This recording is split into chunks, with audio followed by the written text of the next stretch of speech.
नमस्कार, मैं डॉक्टर वंदना श्रीवास्तव BHDLA 137 की कक्षा में आप सबका स्वागत करती हूँ। BHDLA 137 हिंदी भाषा संप्रेषण। इस पाठ्यक्रम में हम पहले भाषा, भाषा के प्रकार, अर्थ, परिभाषा इनको समझते हुए फिर हम हिंदी भाषा, इसके इतिहास पर बात करेंगे। इसके साथ ही हिंदी की विभिन्न बोलियां, इसकी व्याकरणिक संरचनाओं का परिचय प्राप्त करेंगे और इसके बाद हम संप्रेषण के प्रकार, संप्रेषण क्या होता है और संप्रेषण कौशल का भी अध्ययन करेंगे। सबसे पहले हम बात करते हैं भाषा। भाषा संप्रेषण का माध्यम और संप्रेषण का माध्यम होने के साथ ही ये हमारे चिंतन और मनन का भी साधन। हम सोचते भी भाषा में हैं, हम विचार और चिंतन भी भाषा में करते हैं और उसे दूसरों के प्रति प्रकट भी भाषा में करते हैं। इन्हीं सब चीजों को देखते हुए विभिन्न भाषा वैज्ञानिकों ने द्वारा हिंदी भाषा की अलग अलग परिभाषाएं दी। सभी परिभाषाओं पर विचार करते समय हमें ये भी ध्यान रखना है कि भाषा केवल अपनी संरचना और प्रकृति में ही जटिल नहीं होती, वरन ये प्रयोजन में भी बहुमुखी होती है।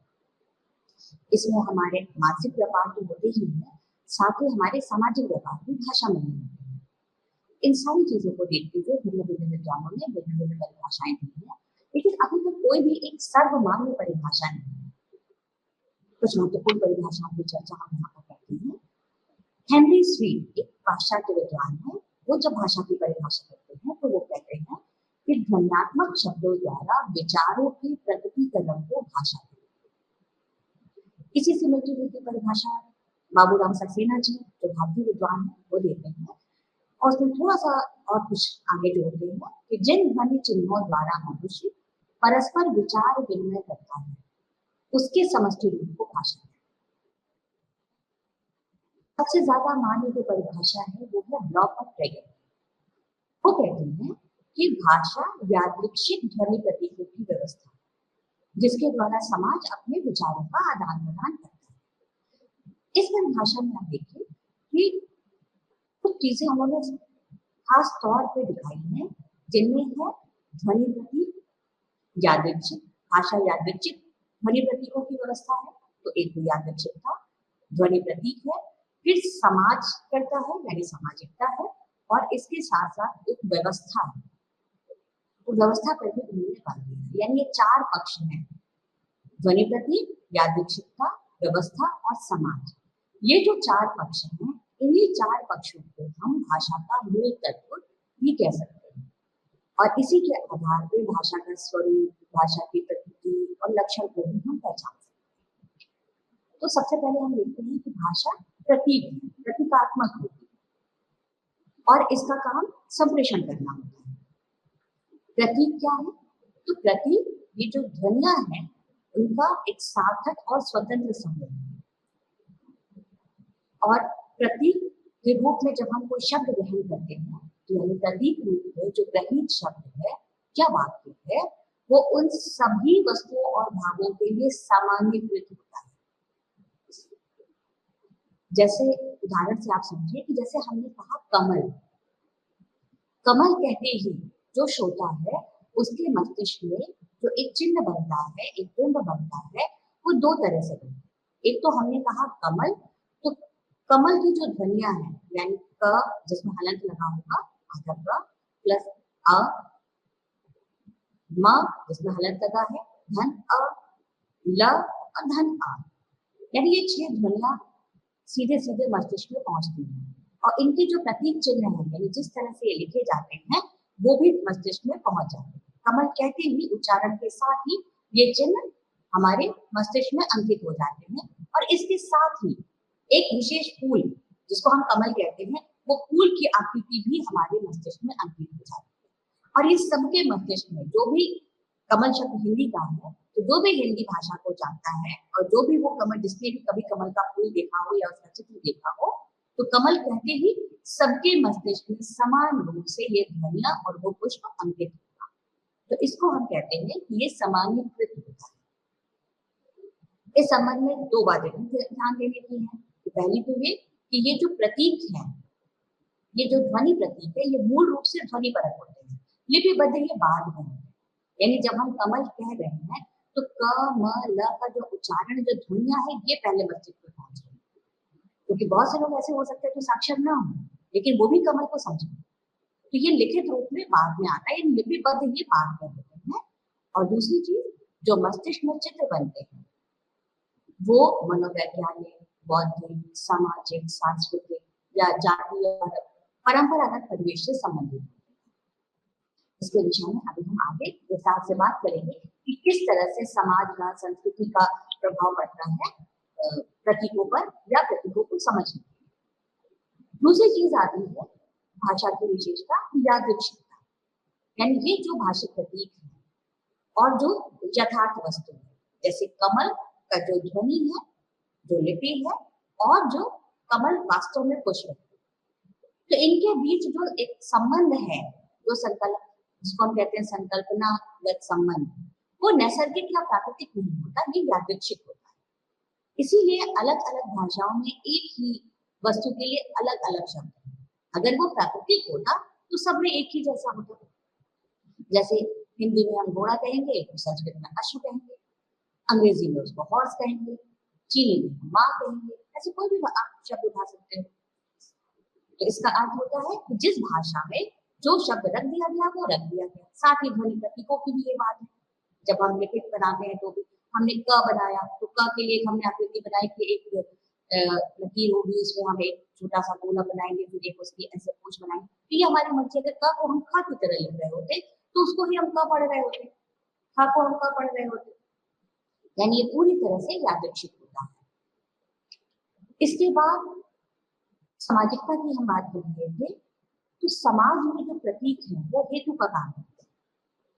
समाज का मतलब एक भाषा भाषी समुदाय जिसमें अपने ही एक सामाजिक स्तर है, संस्कृति है, रीति रिवाज है, परंपराएं हैं।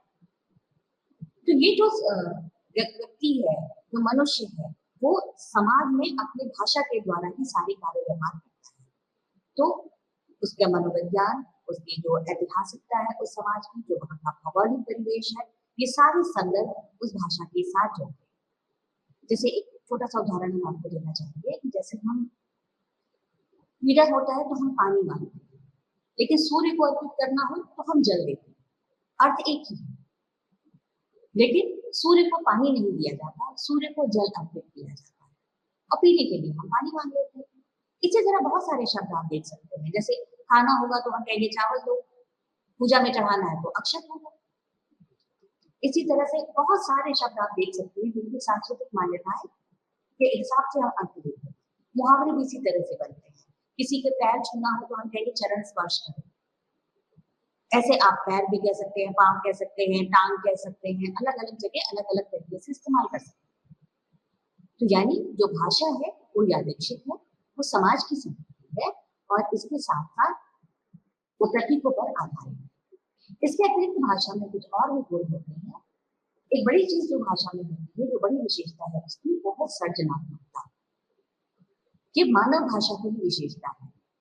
बाकी भाषा हर जीव की अपनी होती है, पशु अपनी भाषा में बात करते हैं, पक्षी अपनी भाषा में बात करते हैं, लेकिन मानव की भाषा की बात जब हम करें तो उसमें एक विशेषता होती है कि वो सर्जनात्मक होती है।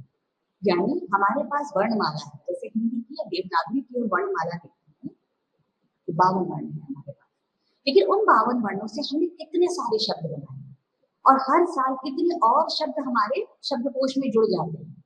ये हमारी सर्जनात्मकता का ही परिणाम है या उसका ही उदाहरण है। हम उन्हीं शब्दों के इस्तेमाल से कितने पद और कितने वाक्य बनाते हैं। एक ही बात को अलग अलग व्यक्ति कितने अलग अलग तरीकों से कह सकते हैं। ये इसकी सर्जनात्मकता का ही परिणाम होता है। ये वही क्षमता है कि भाषा में ये जो गुण होता है मानवीय भाषा का, ये उसको बाकी सबसे अलग कर देता है।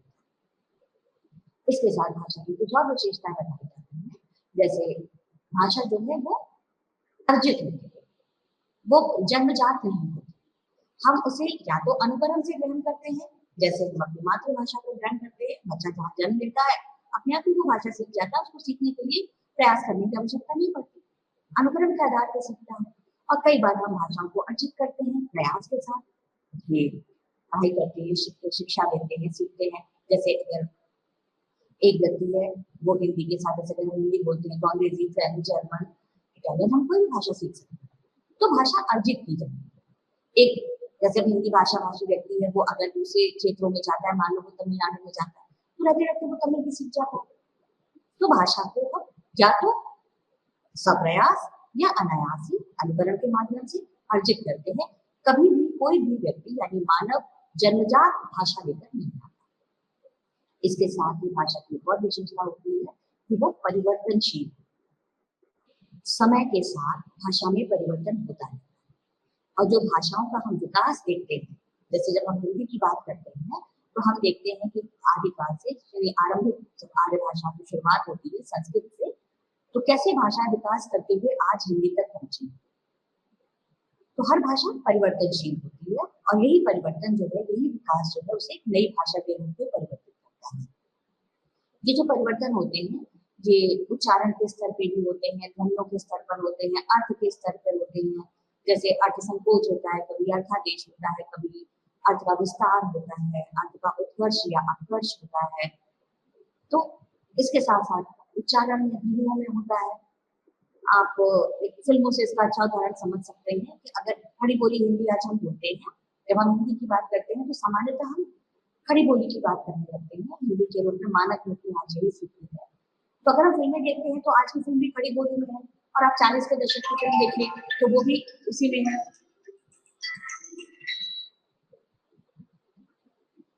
तो आप अगर इस तरह से ध्यान रखें, तो आप अगर तुलनात्मक रूप से अध्ययन करें इसका, तो आपको दिखाई देगा कि ये जो फिल्में हैं, ये किस तरह से हमें दिखाती है साफ साफ। उस समय लोग जो बोलते थे, जो शब्दों का उच्चारण करते थे, जिस भी तरीके से करते थे, वो बिल्कुल ही अलग होता था। अब जो हम करते हैं वो बिल्कुल ही अलग है। पूरा पूरा उच्चारण का तरीका बदल चुका है। तो ये हमारी भाषा की परिवर्तनशीलता को दिखाता है। इसके साथ अब हम आगे बढ़ते हैं तो हम देखते हैं कि भाषा जो है वो सामाजिक संपर्क। हमने पहले भी कहा कि भाषा में जो व्यवहार करते हैं वो समाज में ही व्यक्ति अपने आप को व्यक्त करता है, अपनी व्यक्ति करता है, और समाज भी एक व्यक्ति को सुनता है। तो भाषा चाहे आप परंपरा से ग्रहण करें और चाहे आप अर्जित करें, लेकिन उसका संबंध तो समाज से ही होगा, क्योंकि समाज में रहकर ही आप अपने विचारों को प्रकट करेंगे, उसका आदान प्रदान करेंगे, अपने भावों का, अपने विचारों का। तो इसलिए भाषा समाज की संपत्ति भी होती है और समाज के द्वारा ही उसका प्रचार प्रसार भी होता है। इसी के लिए हम ये भी जोड़ सकते हैं कि एक ही समाज में बहुत सारे स्तर होते हैं, सामाजिक स्तर, व्यक्ति की शिक्षा के आधार पे, उसके आर्थिक स्थिति के आधार पे भिन्न भिन्न स्तर। तो इसी तरह भाषा के भी भिन्न भिन्न स्तर हो जाते हैं। एक ही भाषा, जैसे हम खड़ी बोली हिंदी बोल रहे हैं और आज अगर हम लखनऊ में रहते हैं तो एक ही जगह में एक स्थान विशेष है, यहाँ पर खड़ी बोली बोली जा रही है, लेकिन यहाँ पर भी अगर आप देखें तो डॉक्टरों इंजीनियरों की भाषा अलग होगी, अगर आप वकीलों की भाषा अलग होगी, मजदूरों की भाषा अलग होगी, शिक्षित की भाषा अलग होगी, अशिक्षित की भाषा अलग होगी। यानी भिन्न भिन्न स्तर होते हैं जो भाषा में एक उसको विशेष गुण या विशेष सौंदर्य, विशेष रूप प्रदान करते हैं। तो हम कह सकते हैं कि भाषा की जो सामाजिक स्तर है उसके आधार पर भाषा भी परिवर्तित होती रहती है। इसके साथ ही एक और विशेषता इसकी हम देख सकते हैं कि भाषा जो है वो उसकी एक भौगोलिक सीमा हो, वो एक विशेष क्षेत्र विशेष में या भूखंड विशेष में बोली जाती है और दूसरे क्षेत्र की भाषा अलग होती है। अब भाषा जैसे आप इंग्लैंड में अंग्रेजी बोलेंगे तो फ्रांस में फ्रेंच बोली जाती है, जर्मनी में जर्मन बोली जाती है, भारत में आप देखें तो तमिलनाडु में तमिल है, तो आप कर्नाटक में आप कन्नड़ बोलते हैं, केरल में मलयालम बोलते हैं। तो अलग अलग क्षेत्रों की अलग अलग भाषा होती है, यानी भाषा में एक भौगोलिक सीमा है। एक बहुत बड़ी विशेषता जो भाषा के परिवर्तन का या विकास का कारण भी होती है और नई भाषा को जन्म देने का कारण या नई भाषा बन जाने का कारण भी होती है, वो ये होती है कि भाषा हमेशा कठिनता से सरलता की ओर आती है। ये जो सरलता की प्रवृत्ति है, ये मानव की, जिसको हम प्रयत्न लाघव की बात भी करते हैं, तो ये मानव जो है वो हमेशा सरल बोलना चाहता है, सरलता चाहता है। तो ये प्रवृत्ति भाषा में बहुत सारे परिवर्तन, ये परिवर्तन शब्द के उच्चारण में भी होते हैं, ध्वनियों में होते हैं, और साथ में भाषा में जो भिन्न भिन्न प्रकार के और भी परिवर्तन होते हैं वो भी इसी प्रकार से होते हैं। जैसे शब्द है ब्रह्म, जब हम इसको लिखते हैं शुद्ध रूप में तो हम लिखते हैं ब्र, यानी ब में र लगाते हैं, ह आधा होता है और म, ब्रह्म। लेकिन ब्रह्म बोलने में कठिन है, तो हमने क्या बोलना शुरू कर दिया, ब्रह्म। अब ब्रह्म बोल रहे हैं, यानी ब्र के बाद हम आधा ह ना बोल करके आधा म बोल रहे हैं और ह को बाद में पूरा बोल रहे हैं, ब्रह्म। तो धीरे धीरे ब्रह्म हम लिखने भी लगे, और अब अगर हम ब्रह्म लिख भी देते हैं तो उसको गलत नहीं माना जाता, पर एक समय आएगा कि ये ब्रह्म ही मानक हो जाएगा। ये ब्रह्म जो कठिन वाला ब्रह्म है जिसमें आधा ह और म है वो हट जाएगा। इसी तरह से शब्द है चिन्ह, आधा ह और न है, लेकिन हम चिन्ह बोलते हैं और चिन्ह लिख भी देते हैं, तो कभी कभी इसको सही कर दिया जाता है, कभी गलत किया जाता है, लेकिन एक समय कुछ समय बाद आएगा जब चिन्ह ही मानक बन जाएगा और चिन्ह जो है वो हट जाएगा। तो ये कठिनता से सरलता की ओर जाना है। ऐसे ही शब्द था कभी, हम बोलते हैं कभी, शब्द है जब ही, हम बोलते हैं जब ही।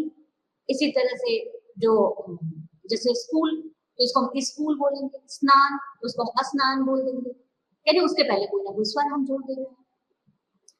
तो ये वृत्ति जो है ये अर्थ में परिवर्तन करती है, आपके शब्दों में परिवर्तन करती है, ध्वनियों में परिवर्तन करती है। जैसे अर्थ में परिवर्तन की हमने पहले भी बात की थी कि अर्थ का विस्तार होता है, अर्थ का संकोच होता है, अर्थोत्कर्ष और अर्थोत्कर्ष होता है। जैसे उदाहरण आपको मिले तो जैसे शब्द है स्याही, आप सब जानते हैं स्याही जिसे लिखा है, लेकिन ये जब शब्द पहले बना था तो जो रोशनाई जिसका हम प्रयोग करते थे, तो जब वो काले रंग की होती थी, स्याह शब्द है, स्याह का अर्थ होता है काला, तो जब हम काली रोशनाई से लिखते थे तो उसको हम स्याही कहते हैं, क्योंकि वो स्याह कलर की है और पहले काले रंग की ही रोशनाई होती ही थी, तो उससे ही लिखा जाता था, तो वो स्याही थी। लेकिन आजकल तो नीली स्याही भी होती है, हरी स्याही भी होती है, लाल स्याही भी होती है, क्योंकि स्याही का मतलब हमने रोशनाई को ले लिया। तो इसको कहते हैं अर्थ का विस्तार हो जाना, जो एक छोटी चीज के लिए एक केवल काले रंग से लिखने वाला जो सामग्री थी उसके लिए प्रयुक्त होती थी, अब वो हर तरह की रोशनाई के लिए प्रयुक्त होने लगी। तो ये होता है अर्थ का विस्तार। इसी तरह से कुछ शब्दों का अर्थ संकोच हो जाता है, जैसे मृग शब्द। तो हम संस्कृत में मृग देखते हैं तो मृग का मतलब जानवर होता है जो जंगल में रहता है, तो जो शेर है वो भी मृग है, जो मृग है हिरन है वो भी मृग है, तो जंगल के और जो जानवर है सब मृग है, यानी मृग का अर्थ पशु। लेकिन जब हम हिंदी तक आते हैं धीरे धीरे तो हम देखते हैं मृग का मतलब हिरन केवल रह गया। अब जब हम मृग कहेंगे तो उसका अर्थ केवल हिरन है, तो इसको कहते हैं अर्थ का संकोच होना। इसी तरह शब्द है महरी। जब आप महरी देखते हैं, जैसे आप सूरदास वही पद पढ़ते हैं, तो नंद महरी घर आनंद छायो, यानी नंद की जो स्त्री है उसके घर में आनंद छा गया। यहाँ पर महरी का अर्थ स्त्री से, यानी सभी स्त्रियों के लिए महरी शब्द का प्रयोग हो सकता होता था, यानी जो भी एक गृहस्थी में लगी हुई स्त्री है वो महरी। लेकिन अब हम जब महरी शब्द का प्रयोग करते हैं तो हम एक खास उस स्त्री विशेष के लिए करते हैं जो घरों में काम करने के लिए आती है, जो उसके बदले में कुछ पैसे लेती है, तो एक इसका भी अर्थ का संकोच है। इसी तरह से अर्थ का उत्कर्ष और अपकर्ष होता है, यानी कई बार अर्थ जो है पहले किसी को किसी बुरी चीज के अर्थ में लिया जाता था, अब वो उसका उत्कर्ष हो गया, वो बहुत अच्छा माना जाने लगा। जैसे शब्द साहसी या साहस, जब पहले हम संस्कृत में देखते हैं तो साहस का अर्थ होता था कि जो बहुत ही जिसको आप ये कहें कि जो हत्या करता है, जो डाकू है, जो व्यभिचारी है, तो उस अर्थ में साहस और साहसी का प्रयोग होता है। आप अगर जयशंकर प्रसाद का आप कहानी भी पढ़ेंगे तो वहां भी जो जलदस्यु है उसके लिए साहसी शब्द का प्रयोग किया है। लेकिन अब साहसी जब हम कहते हैं या साहस कहते हैं तो बहुत अच्छे जो भी बहादुर है वो सब साहसी है, तो ये कहते हैं उत्कर्ष हो जाना अर्थ का। इसी तरह से जैसे मुग्ध, मुग्ध का अर्थ जब आप संस्कृत में देखते हैं तो मूढ़ के लिए होता है, लेकिन अब हम मुग्ध का अर्थ मोहित के लिए करते हैं, मोहित हो जाना, मुग्ध हो गए, तो इसको कहते हैं अर्थ का उत्कर्ष। इसी तरह से बहुत सारे ऐसे शब्द हैं जिनके अर्थ का अपकर्ष हो गया, यानी पहले वो अच्छे अर्थ में प्रयोग किए जाते थे, अब वो बहुत बुरे अर्थ में प्रयोग किए जाते हैं। जैसे शब्द है जुगुप्सा, ये गुप्त धातु से बनता है, यानी गुप्त रखने। तो ये पहले जो सैद्धांतिक विवेचन होते थे या कोई संप्रदाय विशेष का होता था जहाँ पे आप कोई चीज छुपाना चाहते थे कि बाकी सब लोग ना जाने और किसी खास व्यक्ति के लिए हो, तो उसके लिए जुगुप्सा शब्द का प्रयोग होता है। लेकिन अब जुगुप्सा की बात करते हैं वो घृणित के रूप में आता है, जिसका अर्थ घृणा हो जाता है। तो यानी ये अर्थ का आपका अपकर्ष है। इसी तरह से अगर आपको और उदाहरण दें तो जैसे लुच्चा, लुच्चा जो शब्द है आजकल बहुत ही बुरे अर्थ में ले जाता है, कहते हैं लुच्चा का पंगा है, यानी जो व्यक्ति बिल्कुल भी अच्छा नहीं है चारित्रिक रूप से, आप उसको लुच्चा कहते हैं। लेकिन जो लुच्चा था पहले, ये जो लुंजित केशों के लिए आता है कि जिनके बाल जो बहुत दिनों से, जो साधु सन्यासी थे जो बहुत दिनों तक बाल नहीं बनाते थे, तो उनके बालों में जो गांठी पड़ जाती थी, तो उनके बाल जो बहुत सारे कुंतल पड़ जाते थे, तो उसके लिए लुच्चा शब्द का प्रयोग होता था। जो पहले साधु सन्यासी के लिए प्रयोग होता था, अब आज वो एक बुरे व्यक्ति के लिए प्रयोग होता है। तो इसको हम कहते हैं अर्थ का अपकर्ष। तो ये कुछ भाषा की विशेषताएं हैं, यानी भाषा जो है वो सरलता की ओर हमेशा जाती है। ऐसी आप अंग्रेजी से भी उदाहरण दे सकते हैं। जैसे अंग्रेजी में आप first form, second form, third form पढ़ते हैं, तो आप ये देखिए जो क्रियाएं हैं, तो बली और निर्बल क्रियाएं होती हैं। तो जो बली क्रियाएं थी वो अपना जब सेकंड फॉर्म और थर्ड फॉर्म में आती है तो उनमें परिवर्तन नहीं होता, वो अलग अलग होती है। जैसे गो, वेंट, गॉन, गो का आप गोड नहीं बनाते हो, गो का अलग सेकंड फॉर्म वेंट होगी, उसकी थर्ड फॉर्म गॉन होगी, अलग अलग अलग। लेकिन बहुत सारी क्रियाएं ऐसी जो निर्बल क्रियाएं हैं, उनमें आप डी या ईडी लगा करके उसकी सेकंड फॉर्म बना देते हैं। याद कर, पहले बहुत सारी बली क्रियाएं थी, यानी सभी के तीनों फॉर्म आपको याद करनी है। तो याद करना थोड़ा मुश्किल होता है, कितने सारे याद करेंगे। तो धीरे धीरे प्रचलन में सबको डी और ईडी लगा के बनाने लगे। अब बहुत कम शब्द ऐसे बचे हैं, यानी वो बली क्रियाएं जो अभी भी सेकंड और थर्ड फॉर्म में अलग है, बाकी सब में डी और ईडी लगे हुए हैं। यानी भाषा कठिनता से सरलता की ओर जाती है। तो भाषा की विशेषताओं के बाद अब हम आगे बढ़ते हैं और हम आते हैं कि भाषा के विविध रूप क्या है, भाषा कितने प्रकार की हो सकती है। तो भिन्न भिन्न आधारों पर हम भाषा के भिन्न भिन्न प्रकार करते हैं। सबसे पहले हम लेते हैं भौगोलिक आधार पर, यानी क्षेत्र विशेष के आधार पर, बोलने वालों की संख्या कितनी है इसके आधार पर, या कितने बड़े क्षेत्र विशेष में वो बोली जाती है। तो इसके आधार पर जब हम देखते हैं तो उसका दायरा कितना बड़ा है, तो उस आधार पर हम देखते हैं। तो हम सबसे पहले जो बोली देखते हैं वो है व्यक्ति बोली।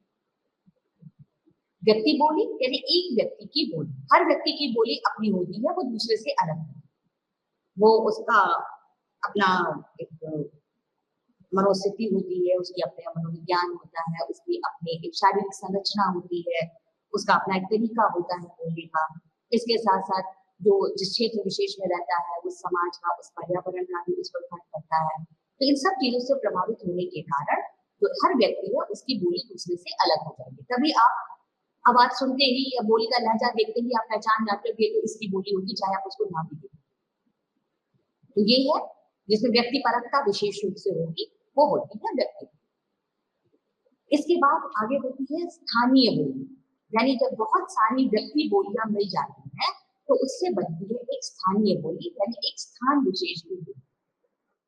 ध्वनि, रूप, वाक्य, अर्थ, इन सब स्तरों पर परस्पर ये बोधगम्य होती है और उस स्थान विशेष के लोग आपसी बातचीत में उसका ही सहारा ले रहे होते हैं या उसके ही माध्यम से आपसी संप्रेषण कर रहे हैं। बस ये दो स्थान विशेष है, ये छोटे स्तर पर बोली जाती है। इसके बाद होती है उपबोली, एक से ज्यादा स्थानीय बोलियां मिलती हैं तो वो एक उपबोली का निर्माण।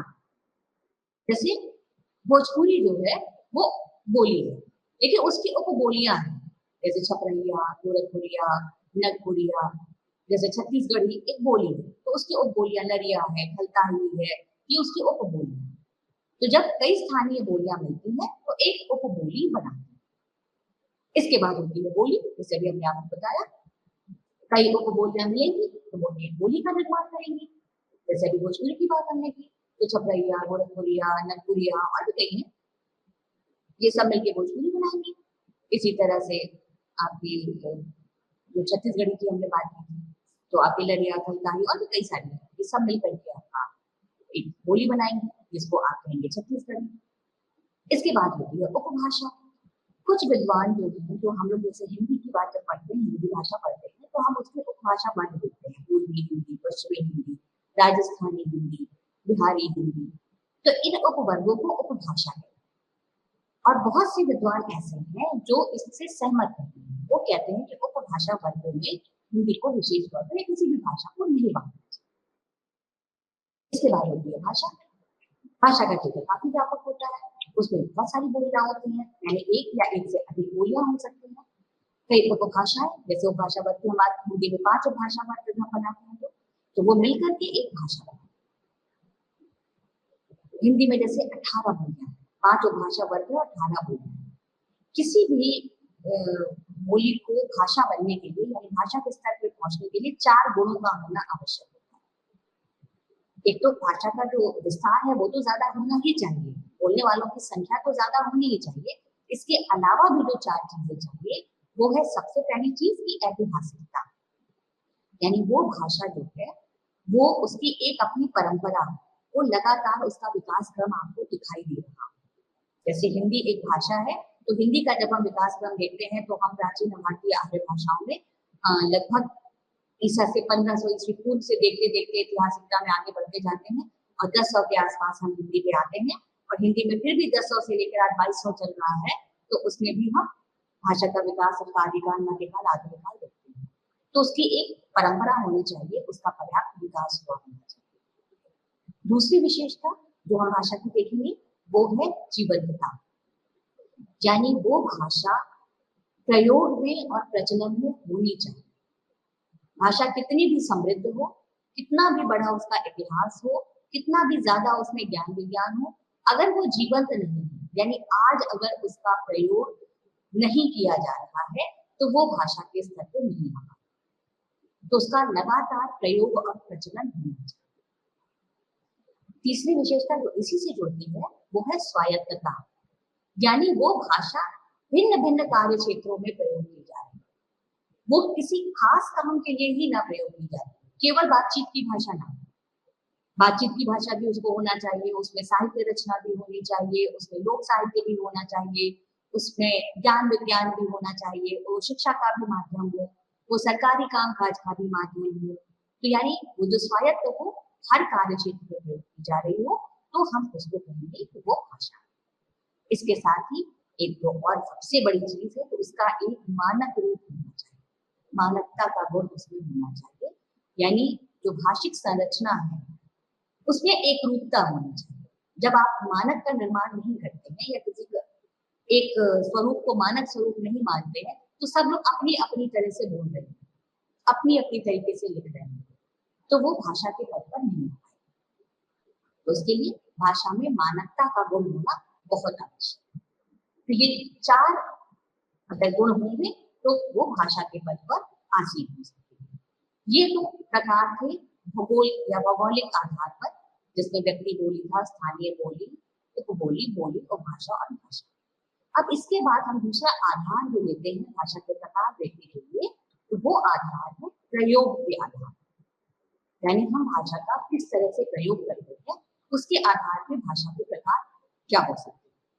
तो सबसे पहला प्रकार होता है सामान्य बोलचाल की भाषा, यानी हम अपने रोजमर्रा के काम में, अपने संप्रेषण के लिए, अपने समाज में जिस भाषा का प्रयोग करते हैं उसको हम सामान्य बोलचाल की भाषा कहते हैं, और ये लगभग संपर्क भाषा का काम करती है। उसके बाद इसका दूसरा प्रकार होता है साहित्यिक भाषा। ये भाषा का आदर्श रूप होता है, ये साहित्य की रचना में, शिक्षा में, ज्ञान विज्ञान की जो पुस्तकों का निर्माण है उसमें इस भाषा का प्रयोग किया जाता है, और ये भाषा प्रायः ही परिनिष्ठित है। लेकिन जब वो साहित्य में प्रयोग की जाती है तो कई बार जो साहित्यकार होता है, कवि होता है, लेखक होता है, वो सामान्य नियमों को तोड़ सकता है, लेकिन बाकी जब शिक्षा के माध्यम के रूप में या कार्यालयों में या कहीं भी और प्रयोग की जा रही है ये भाषा, तो ये परिनिष्ठित होगी और मानव, जैसे हिंदी है, English, French, German, Tamil, Telugu, Kannada, सब साहित्यिक भाषा। इसके बाद होती है व्यावसायिक भाषा। ये जो व्यावसायिक भाषा है ये औपचारिक भी हो सकती है और अनौपचारिक, ये तकनीकी, अर्ध तकनीकी, लिखित, मौखिक, इस सब प्रकार की हो सकती है। और इन सभी रूपों में जो व्यापार और व्यवसाय हैं, हर व्यापार हर व्यवसाय की अपनी एक विशिष्ट शब्दावली होती है, अपनी एक विशेष संरचना होती है, तो ये उसके आधार पर काम करता है। जैसे डॉक्टरों की भाषा, एक डॉक्टर अगर डॉक्टर से बात करेगा तो अलग भाषा में बात करता है, इंजीनियरों की भाषा, वकीलों की भाषा, व्यापारियों की, मजदूरों की। अब राजगीर होगा एक मकान बनाने वाला, तो वो अपनी भाषा में बात करेगा अपने लोगों से, तो वो व्यावसायिक भाषा कहलाती है। इसके बाद होती है कार्यालयी भाषा, यानी जिसका प्रयोग कार्यालयों में किया जाता है, निकायों में, कंपनियों में, या जो और प्रशासनिक दफ्तर है उनमें किया जाता है, तो वो कार्यालयी भाषा कहलाती है। ये देखने में तो सामान्य भाषा ही होती है, लेकिन इसकी जो संरचना होती है और जो शब्दावली होती है वो थोड़ी सी अलग होती है। वो उसी संरचना में उसी तरीके से लिखा जाएगा। जैसे पत्र का प्रारूप बनाना है तो पत्र ऐसे ही लिखा जाएगा। अगर आपको निविदा देनी है, अगर आपको कोई अनुस्मारक देना है, तो वो किस तरह से दिया जाएगा उसकी विशेष संरचना है। तो ये कार्यालय भाषा कहलाती है और ये ज्यादातर औपचारिक और लिखित होती है। इसके बाद हम आते हैं तो आता है राजभाषा।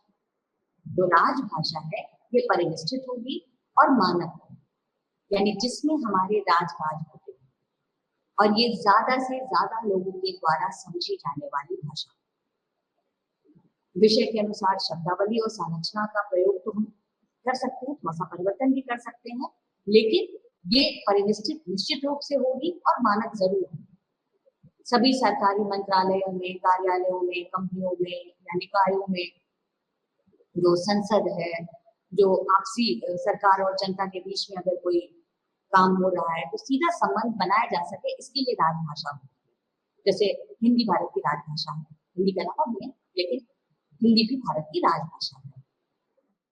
इसके बाद राष्ट्रभाषा होती है। राष्ट्रभाषा जो है वो तो किसी भी राष्ट्र की प्रतिष्ठा है, राष्ट्र का प्रतीक है, और उसका संबंध पूरे राष्ट्र की जो सांस्कृतिक चेतना है, जो उसकी अस्मिता है, उसका गौरव है, उससे जुड़ा होता है।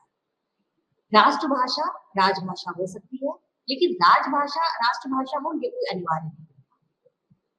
तो ये राष्ट्रभाषा, भारत में राष्ट्रभाषा के पद पर कोई भाषा नहीं। इसके बाद भाषा का प्रकार प्रयोग के आधार पर जब हम देखते हैं तो एक भाषा होती है गुप्त भाषा। ये जो भाषा है ये किसी विशेष वर्ग, समूह या संप्रदाय में प्रयुक्त होती है। इसको वही लोग समझ सकते हैं जो उस वर्ग या संप्रदाय या समूह या जिनके लिए इस भाषा की रचना की जा रही है। तो इसीलिए कई बार इसे वर्ग भाषा या चोर भाषा या कूट भाषा भी कहा जाता है। जैसे सेना ऐसी भाषा का इस्तेमाल करती है जब कूट भाषा में कोई संदेश अपने लोगों तक भेजती है, या कई बार जो अपराधी हैं, जो चोर डाकू हैं या आतंकवादी हैं, वो लोग भी इस भाषा का प्रयोग करते हैं। तो इसको हम कूट भाषा या गुप्त भाषा कहते हैं। इसके बाद एक और प्रकार होता है जो प्रयोग के आधार पर है, वो है मृत भाषा, यानी वो भाषा जिसका प्रयोग पहले कभी जीवंत भाषा के रूप में होता था, जिसमें बहुत ज्ञान विज्ञान होगा, विपुल साहित्य होगा, जिसका भंडार बहुत बड़ा होगा, जो पहले शायद कभी राजभाषा राष्ट्रभाषा भी रही हो, लेकिन अब उसका व्यवहार या तो नहीं हो रहा है या बहुत कम हो रहा है। वो अब प्रचलन में नहीं है, अब वो जीवंत नहीं है, तो उसे हम मृत भाषा कहते हैं। लेकिन उसको हम छोड़ नहीं सकते क्योंकि ज्ञान विज्ञान का भंडार उसमें है। हमारी परंपरा, धर्म, संस्कृति, हमारे जो प्राचीन ज्ञान है उसको सुरक्षित रखने में उस भाषा का बड़ा योगदान है या उस भाषा की जरूरत है। तो कई बार इसे पुस्तकालय भाषा भी कहा जाता है, जैसे ग्रीक है, लैटिन है, और कई बार अब तो हम संस्कृत को भी बहुत से लोग मृत भाषा में स्वीकार करने लगे हैं, जबकि बहुत सारे विद्वान संस्कृत को मृत भाषा नहीं मानते अभी, लेकिन कई लोग मानने भी लगे। यानी वो भाषा जो अब कम प्रयोग की जाती है। तो ये देखिए प्रयोग के आधार पर भाषा पे करता है। इसके बाद होते हैं निर्माण के आधार पर, यानी भाषा कैसे निर्मित हो रही है, बन कैसे रही है। इसके आधार पर दो प्रकार की भाषाएं होती हैं। एक तो सहज भाषा, यानी वो भाषाएं जो सामान्य रूप से प्राकृतिक तरीके से सहज रूप से निर्मित होती चली जाती है। जैसे हिंदी, अंग्रेजी, फ्रेंच, कोई भी भाषा आपको हिंदी अगर आई है तो सहज रूप से धीरे धीरे विकसित होते हुए वैदिक संस्कृत, फिर लौकिक, फिर पाली, फिर प्राकृत, फिर अपभ्रंश, फिर हिंदी आई। तो एक सहज रूप में विकास होता चल रहा है, तो ये सहज भाषा होती है। इसके अलावा कृत्रिम भाषा, यानी अलग अलग भाषाओं को, यानी विभिन्न भाषाओं के बीच से कुछ सार्वभौमिक रूपों को लिया जाता है और एक अंतरराष्ट्रीय स्तर पर संप्रेषण करने में सुविधा हो सके, इसके लिए कृत्रिम भाषा का निर्माण किया जाता है। ऐसे कोशिश की गई, जैसे एस्पेरेंटो, ये बहुत ज्यादा चल नहीं पाई, लेकिन इसमें कोशिश की गई थी कि भिन्न भिन्न जो देश है, अलग अलग देशों की अलग अलग भाषाओं को लेकर के एक भाषा ऐसी बनाई जाए जिससे सब में सुविधा हो। इसके साथ साथ जो कूट भाषा जिसको हम कह रहे हैं वो भी कृत्रिम है। इसके बाद जो दूसरा आधार हम लेते हैं वो लेते हैं मानकता के आधार। तो इस आधार पे भाषा एक तो मानक भाषा हुई जिसको हम निश्चित भाषा कहते हैं, जो व्याकरण सम्मत होती है, जो प्रयोग सम्मत होती है, लोक सम्मत होती है, जिसके प्रयोग में एक रूपता होती है, तो इसको हम मानक भाषा कहते हैं। फिर होती है मानकेतर भाषा, यानी वो भाषा जो लोक में तो स्वीकृत है, यानी हम उसका प्रयोग तो करते हैं भाषा में, लेकिन वो मानक रूप नहीं है, व्याकरण सम्मत नहीं है। कई बार होता है कि जब व्याकरण सम्मत ना होने के बाद भी हम सामान्य बातचीत में या अपने बात व्यवहार में, अपने संप्रेषण में उसका इस्तेमाल कर रहे होते हैं, तो लोग उसको स्वीकार भी कर रहे हैं। जैसे हमने कहा मैंने घर जाना है, तो उससे किसी ने बहुत ज्यादा कोई आपत्ति नहीं उठाएगा, जबकि होना चाहिए था मुझे घर जाना है। लेकिन अगर मैंने घर जाना है तो ये मानकेतर भाषा है।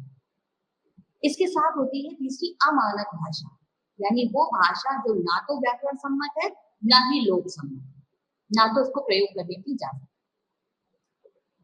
इसके बाद एक और चीज होती है जिसको अपभाषा, अभाषा या स्लैंग कहते हैं। ये बिल्कुल भी मानक है। ये भाषा लिखित भाषा में तो प्रयोग ही नहीं की जानी चाहिए। ये अनौपचारिक रूप में ही कई बार प्रयोग हो जाती है, जिसको हम अशिष्ट कह सकते हैं, अग्राह्य कह सकते हैं। स्थानीय बोलचाल में इसका प्रयोग अक्सर हो जाता है, जैसे गालियां, जब आप किसी को गाली देते हैं तो ये अभाषा है।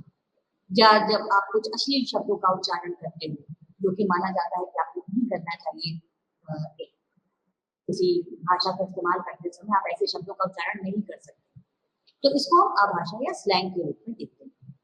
इसके अलावा और भी बहुत सारे आधार हैं जिनके आधार पर हम भाषा के प्रकार करते हैं, जैसे प्रकार के आधार पर करते हैं, ऐतिहासिकता के आधार पर करते हैं, सम्मिश्रण के आधार पर करते हैं, तो भिन्न भिन्न आधारों पर मुख्य प्रकार हमने आपको बता दिए। इसके अलावा और भी प्रकार होते हैं। अब हम बात करते हैं हिंदी भाषा की। हर देश की अपनी भाषा है, हर क्षेत्र की अपनी भाषा है। यहाँ हम जो हमारा पाठ्यक्रम है, जो हम यहाँ पे हिंदी के छात्र हैं, हम यहाँ पर हिंदी भाषा के बारे में बात करेंगे। पूरे विश्व में अनुमान किया जाता है कि लगभग 7,000 भाषाएं बोली जाती हैं और इन सभी भाषाओं का भाषा परिवार या भाषा समूह बनाए गए। ध्वनि, व्याकरण, शब्द समूह के आधार पर जब हम इनका वर्गीकरण करते हैं, यानी भिन्न भिन्न भाषा परिवार जब हम बनाते हैं, तो हम ये देखते हैं कि बोलने वालों की संख्या और क्षेत्रफल, साथ ही साहित्यिकता, इन सभी दृष्टिकोणों से जो सबसे बड़ा भाषा परिवार बनता है वो है भारोपीय भाषा परिवार। यानी भारत से लेकर यूरोप तक जो भाषाएं फैली हैं वो एक ही भाषा परिवार की सामान्य है, तो इनको नाम दिया गया है भारोपीय। ये सबसे बड़ा भाषा परिवार है। इस परिवार की 10 शाखाएं, तो 10 शाखाओं में से एक जो शाखा है वो है भारत ईरानी शाखा।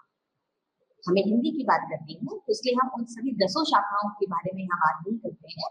उसमें से एक शाखा जो है भारत ईरानी शाखा, उस पर हम बात करते हैं। तो ये जो भारत ईरानी शाखा है, इसमें भारत की भाषा यानी आर्य भाषा, ईरानी और कन्नड़ होती है। तो इसकी जो एक उप शाखाएं हैं, जो इस भारत ईरानी शाखा की, वो 3 उप शाखाएं हैं। एक भारतीय आर्य भाषा, दूसरी ईरानी और तीसरी दरद। तो इन 3 उप शाखाओं में फिर हम ईरानी और दरद को छोड़ देते हैं और भारतीय जो आर्य भाषाएं हैं उनके बारे में। तो एक इसमें महत्वपूर्ण उप शाखा भारत ईरानी शाखा की है भारतीय आर्य भाषा। भारतीय आर्य भाषा का जब हम अध्ययन करते हैं, जब हम इसको देखते हैं, तो हम इसे कालक्रम की दृष्टि से इसको ऐतिहासिक कालक्रम निकालते हैं और कई भागों में बांटते हैं। जब तो मुख्य रूप से इसको हम 3 भागों में बांटते हैं: प्राचीन भारतीय आर्य भाषा, मध्यकालीन भारतीय आर्य भाषा और आधुनिक भारतीय आर्य भाषा।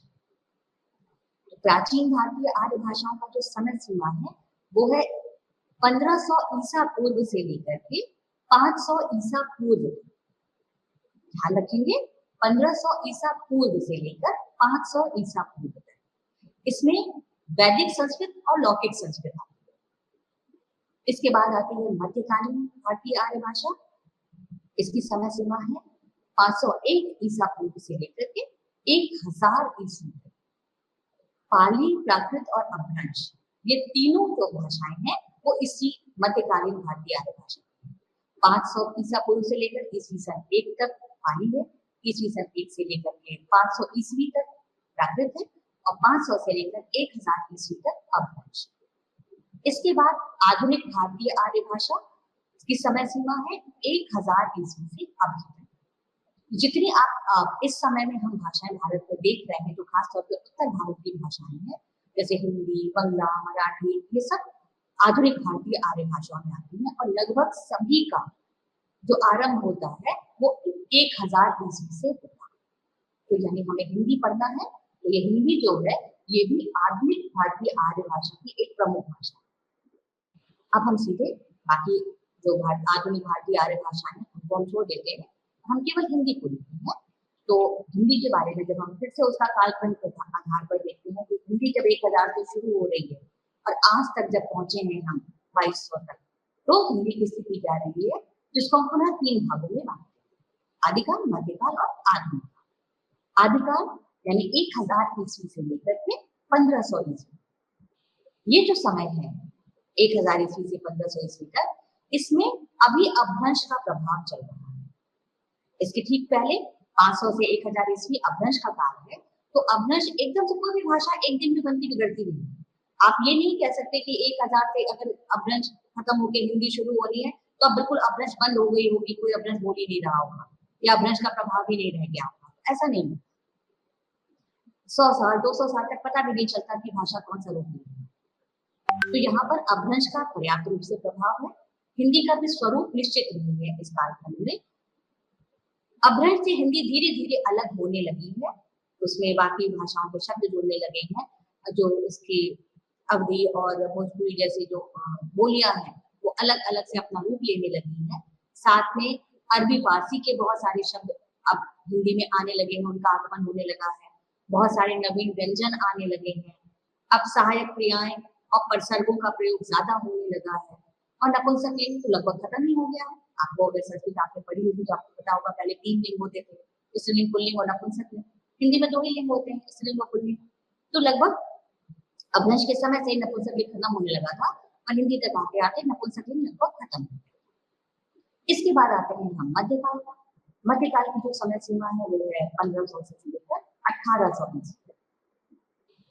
इस समय में अपभ्रंश अब पूरी तरह से खत्म हो चुका है, उसका प्रभाव समाप्त हो चुका है।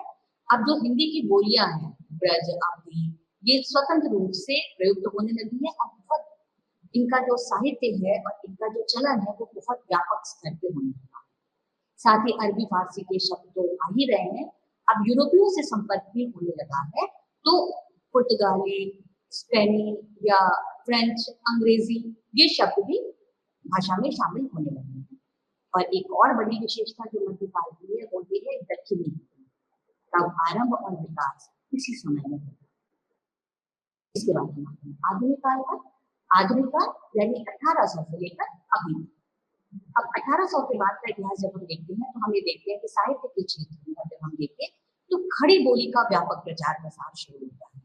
हिंदी की जो बोलियां हैं वो अपने अपने क्षेत्र विशेष में बोली जा रही है, उनमें साहित्य रचना हो रही है, काम चल रहा है, लेकिन खड़ी बोली का विस्तार काफी आगे बढ़ रहा है। उसके अपने राजनीतिक और सामाजिक कारण थे जिसके कारण ऐसा हुआ। वो जब हम हिंदी साहित्य के बारे में बात करेंगे तब हम इसके बारे में चर्चा करेंगे। तो अंग्रेजी का प्रभाव बहुत ज्यादा होने लगा है। अब बहुत सारी नई ध्वनियां हमारी वर्णमाला में शामिल हो चुकी है, जैसे जो आधा ऑ की मात्रा है, जैसे आप डॉक्टर, ऑफिस जब लिखते हैं तो जो आप बड़ा आ लिखिए उसके ऊपर आधा चंदा लगाते हैं, तो ये अब हमारी वर्णमाला में शामिल हो गई है। इसके साथ साथ अरबी फारसी तो पहले से ही आ गई है, तो ज और फ, जिसमें ज और फ के नीचे आप बिंदी लगाते हैं, वो भी हमारी वर्णमाला में अब शामिल हो गई थी। अब जब भारत आजाद हो जाता है 1947 के बाद, तो राजभाषा तो संविधान बना तो हिंदी को राजभाषा के रूप में स्वीकृत किया गया।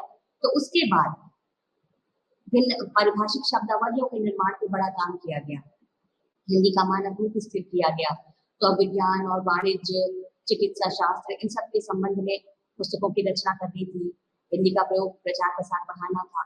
तो बहुत सारे आयोग बने, बहुत सारे ऐसे जो शब्दावलियों के निर्माण के लिए संस्थाएं बनी, और इसलिए अब हिंदी का जो आप कह सकते हैं कि जो भाषा है, जो शब्द हैं, वो बहुत विस्तृत हो चुके हैं। और आधुनिक काल में हिंदी विशेष तौर पे खड़ी बोली बहुत आगे बढ़ रही है, और उसकी शब्द संपदा जो है वो लगातार ही समृद्ध होती जा रही है। इसका स्वरूप और क्षेत्र लगातार बढ़ता जा रहा है। आज जब हम अब हिंदी की बात कर रहे हैं, तो हमें ये जानना है कि हम हिंदी का मतलब केवल खड़ी बोली होता है, या हिंदी का मतलब जो बाकी उसकी बोलियां हैं वो है। तो हम हिंदी भाषा की जब बात करते हैं तो 3 संदर्भों में करते हैं। एक तो उसका भौगोलिक संदर्भ, यानी वो कहाँ-कहाँ बोली जाती है, किस तरीके से बोली जाती है, और उसके बाद साहित्यिक संदर्भ और प्रयोग और विस्तार। तो यहाँ पे हम पहले बात करते हैं भौगोलिक संदर्भ, यानी हिंदी जो है वो कहाँ-कहाँ, पहले भारत की बात करते हैं, तो कहाँ-कहाँ बोली जाती है। तो अगर पूरब से हम शुरू करते हैं, भारत का नक्शा अगर आपको ध्यान हो तो आप पूरब से देखें तो झारखंड, बिहार, उत्तर प्रदेश, उत्तराखंड, दिल्ली, हरियाणा, हिमाचल प्रदेश, पंजाब के कुछ हिस्से, फिर राजस्थान, मध्य प्रदेश, छत्तीसगढ़, ये है हिंदी का क्षेत्र। इस पूरे क्षेत्र की हिंदी को हम 5 वर्गों में बांट लेते हैं, जिसकी बात हमने पहले भी की थी, जिसको उपभाषा वर्ग कहते हैं। विद्वान इस पर ज्यादातर सहमत नहीं है, लेकिन फिर भी हम हिंदी को समझने के लिए, उसकी बोलियों को समझने के लिए इस वर्गीकरण का सहारा तो ले ही सकते हैं। तो यहाँ पर जब हम वर्गीकरण का सहारा लेते हैं, तो हमें जो सबसे बड़ा फर्क मिलता है वो है पश्चिमी हिंदी। पश्चिमी हिंदी में खड़ी बोली, ब्रजभाषा, हरियाणवी, कन्नौजी और बुंदेली आती है। पश्चिमी हिंदी की सभी बोलियां, ये जो आपकी 5 बोलियां हैं, ये शौर सेमी अपभ्रंश से निकलती है। अपभ्रंश की ठीक बात हिंदी, तो हिंदी की जितनी भी बोलियां हैं वो सब अपभ्रंश के ही किसी न किसी रूप से निकलकर सामने आ रही है। तो खड़ी बोली की बात करें सबसे पहले, तो खड़ी बोली भी जो शौर सेमी अपभ्रंश है उसके उत्तरी रूप से निकलकर सामने आती है, और कुरु प्रदेश से संबंधित है, जिससे इसको कौरवी भी कहते हैं। ये देहरादून के मैदानी हिस्से से लेकर मुजफ्फरनगर, दिल्ली, मेरठ, बिजनौर, मुरादाबाद, सहारनपुर, रामपुर और उसके आसपास के इलाकों में ये बोली जाती है। खड़ी बोली में साहित्य भी पर्याप्त मात्रा में है। अभी आप हिंदी के नाम पर जितना भी साहित्य पढ़ रहे हो, खड़ी बोली का ही साहित्य है। बड़े बड़े कवि, प्रेमचंद जैसे लेखक, यानी गद्य और पद्य दोनों ही दृष्टिकोण से ये बहुत समृद्ध है। साथ में मानक हिंदी के रूप में खड़ी बोली हिंदी को ही लिया जा रहा है। राजभाषा के रूप में ये खड़ी बोली हिंदी ही स्वीकृत है। संपर्क भाषा के रूप में भी खड़ी बोली हिंदी ही स्वीकृत है। विश्व में इसके बोलने वालों की संख्या भी लगातार बढ़ती जा रही है। इसके बाद दूसरी बोली पश्चिमी हिंदी की है ब्रजभाषा। ब्रजभाषा भी जो है वो शौर सेमी अपभ्रंश के मध्यवर्ती रूप से निकल के आती है। मध्यकाल में ब्रजभाषा का प्रसार सबसे ज्यादा था, यानी जब आप भक्ति काल और रीति काल का समय देखते हो तो ये समय ब्रजभाषा का ही समय है। गुजरात से लेकर राजस्थान तक, गुजरात और इधर आप गुजरात राजस्थान से लेकर बंगाल तक ब्रजभाषा का प्रसार। जब आप ब्रजबुली की बात करते हो तो उसमें भी बंगला के साथ ब्रज ही मिलते हैं। राजस्थानी में आप रचनाएं देखते हो तो वहां भी ब्रज ही मिलते हैं। तो दूर दूर तक इसका प्रसार था। साहित्यिक रूप से बहुत समृद्ध भाषा है। आपको पूरा कृष्ण भक्ति का साहित्य, पूरा रीति काल का साहित्य आपको ब्रज भाषा में मिलता है। इसके साथ ही इसका जो क्षेत्र है, मथुरा को केंद्र में लेते हैं तो मथुरा, आगरा, अलीगढ़, एटा, मैनपुरी, बदायूं, इसके आसपास का क्षेत्र ब्रजभाषा का क्षेत्र। इसके बाद हरियाणवी शौर सेमी अपभ्रंश से ये भी निकल रही है, और राजस्थान और पंजाब की सीमा से हरियाणा लगता है। तो इन दोनों भाषाओं का जो प्रभाव है वो हरियाणवी है। इसको जाटू या बांगरू भी कहते हैं। इसमें लोक साहित्य मिलता है, इसमें लिखित साहित्य लगभग नहीं मिलता। तो हरियाणा और दिल्ली के आसपास के जो ग्रामीण इलाके में बोली जाती है, पटियाला के आसपास बोली जाती है। इसके बाद 2 और बोलियां हैं, कन्नौजी और बुंदेली। बहुत से लोग कहते हैं कि इसे ब्रजभाषा की उपबोली मान लेना चाहिए, और बहुत से लोग इसको अलग अलग देखते हैं, तो इसको फिलहाल अलग बोली के रूप में ले रहे हैं। तो शौर सेमी अपभ्रंश से ये भी निकलती है, और इसका केंद्र कन्नौजी जैसा कि नाम है, तो कन्नौज है। ये अवधी और ब्रजभाषा के बीच में पड़ता है कन्नौज। इसमें लोक साहित्य भी मिलता है लगभग। फर्रुखाबाद, इटावा, कानपुर, पीलीभीत, हरदोई, शाहजहांपुर, ये इसके नाम है जहाँ ये बोली जाती है। इसी तरह से वो जो बुंदेली है ये भी शौर सेमी अपभ्रंश से निकलती है, और जो बुंदेलखंड है यानी मध्य प्रदेश और उत्तर प्रदेश की जो सीमा से लगते हुए क्षेत्र है जो बुंदेलखंड कहलाते थे, ये वहां की बोली है। इसमें भी लोक साहित्य बहुत समृद्ध है इसका। किशोरी के भाग बहुत प्रसिद्ध है। झांसी, हमीरपुर, ग्वालियर, सागर, ओरछा, ये आसपास के इलाकों में बुंदेली बोली जाती है। तो ये तो हुई पश्चिमी हिंदी की बोली। इसके बाद हम आते हैं पूर्वी हिंदी। ये जो पूर्वी हिंदी में 3 बोलियां आती हैं, अवधी, बघेली और छत्तीसगढ़ी। पूर्वी हिंदी की जो बोलियां हैं वो अर्धमागधी अपभ्रंश से निकलती है। पश्चिमी हिंदी की शौरसेनी अपभ्रंश से और पूर्वी हिंदी की अर्धमागधी अपभ्रंश से। ये जो अवधि है ये अवध क्षेत्र की बोली है, यानी लखनऊ, अयोध्या, उन्नाव, रायबरेली, सीतापुर, बाराबंकी, सुल्तानपुर, प्रतापगढ़। इसमें साहित्य भी है और लोक साहित्य भी है, दोनों ही रूपों में ये बहुत समृद्ध है। रामचरितमानस जैसा साहित्य विश्व साहित्य का विश्व काव्य कहलाता है, अवधि में ही लिखा गया है। इसके राम काव्य के अलावा जो सूफियों का काव्य है, पूरा सूफी साहित्य अवधि में ही लिखा गया है। आधुनिक काल में भी अवधि पे बड़ा काम हुआ है। रमई काका है, पड़ीस है, बंशीधर शुक्ल है, तो ये बड़े लेखक हैं। इसके बाद पूर्वी हिंदी की जो दूसरी बोली है वो है बघेली। बघेली जो है ये भी अर्धमागधी से निकलती है, और जो बघेल खंड कहलाता था रीवा और इसके आसपास का इलाका, कोई वहां की बोली है, जैसे जबलपुर, मांडला, बालाघाट, इन सब जगहों पे बघेली बोली जाती है, और ये केवल लोक साहित्य ही इसमें मिलता है। इसके बाद आती है छत्तीसगढ़ी। तो छत्तीसगढ़ी है ये अर्धमागधी से ही निकलेगी। लरिया खलताही की हम बात पहले भी कह रहे थे, जिसका नाम लरिया खलताही भी है। इसके अलावा इसमें बिलासपुरिया, सरगुजिया या ऐसी इसकी उपबोलियां भी हैं। जिसका केंद्र छत्तीसगढ़ है। छत्तीसगढ़ जो अब अलग होकर राज्य बन चुका है, तो रायपुर, बिलासपुर, सरगुजा, रायगढ़, कांकेर, ये दुर्ग, इन सब इलाकों में बोली जाती है। छत्तीसगढ़ी पहले कैथी लिपि में, देवनागरी में तो लिखी जाती है, पहले कैथी लिपि में भी लिखी जाती है, लेकिन अब देवनागरी लिपि का ही प्रचार ज्यादा है, तो अब ये दूसरी में लिखी जा रही है। तो यह इसमें भी लोक साहित्य ही ज्यादा आपको मिलता है। तीसरा वर्ग है बिहारी, जिसमें आती है भोजपुरी, मगही और मैथिली। भोजपुरी बिहारी हिंदी की सभी बोलियां मागधी अपभ्रंश से निकलती हैं। जो पूर्वी हिंदी की थी वो अर्ध मागधी अपभ्रंश से निकल रही थी। बिहारी हिंदी की बोलियां मागधी अपभ्रंश से निकलती हैं। तो बिहार में शाहबाद जिला है, उसका जो भोजपुर कस्बा है उसके नाम पर उसका नाम भोजपुर पड़ा है। इसका क्षेत्र काफी विस्तृत है। बनारस, जौनपुर, गाजीपुर, बलिया, गोरखपुर, देवरिया, आरा, छपरा, बस्ती, आजमगढ़, सिवान, बक्सर, इन सब देशों जगहों में तो बोली जाती है। साथ ही विदेशों में अगर हम देखें तो सबसे ज्यादा प्रसार भोजपुरी का है। सूरीनाम, फिजी, मॉरिशस, इन सब देशों में भी इसका भोजपुरी का प्रचार प्रसार है। लोक साहित्य तो बहुत समृद्ध है, और लगभग 20वीं सदी से इसमें लिखित साहित्य में जो आपका, जिसको आप लिखित साहित्य कह सकते हो, साहित्यिक रचनाएं भी शुरू होती हैं। उपन्यास, कविताएं, कहानियां, सब कुछ इसमें लिखा जाता है। दूसरी बोली है मगही। ये भी मागधी अपभ्रंश से निकलती है। जो मगध इलाका था, पटना और उसके आसपास का जो इलाका है, पटना, गया, हजारीबाग, भागलपुर, इन सब जगहों पर बोली जाती है, और अब उसमें लोक साहित्य ही केवल मिलता है। इसके बाद इसमें आती है मैथिली। जो मैथिली है वो मिथिलांचल की भाषा है या बोली है।